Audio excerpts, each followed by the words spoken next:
పళ్ళు నాలుక ఈ రెండు కలిసి సహజీవనం చేస్తుంటాయి, నోట్లో ఎప్పుడూ కలిసే ఉంటాయి.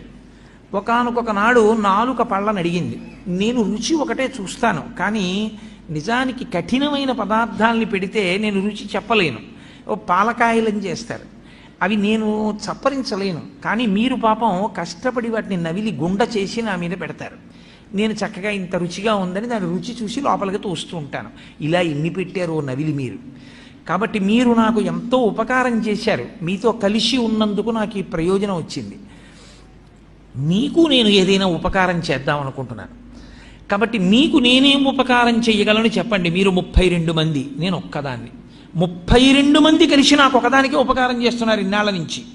నేను ఒక్కదాన్ని మీ 32 మందికి కూడా ఏదైనా ఉపకారం చేస్తాను, ఏం చెయ్యమంటారని అడిగితే పళ్ళు అన్నాయి, మాకు నువ్వు చెయ్యగలిగిన ఉపకారం ఒకటే, మేము పెట్టినదంతా తిను చక్కగా, పనికి మాలిన మాటలు మాత్రం మాట్లాడకు.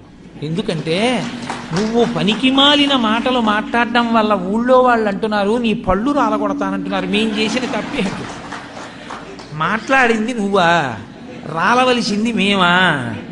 సత్సంగం లేకపోతే వచ్చేటటువంటి వ్యతిరేక పరిణామం కూడా అలాగే ఉంటుంది.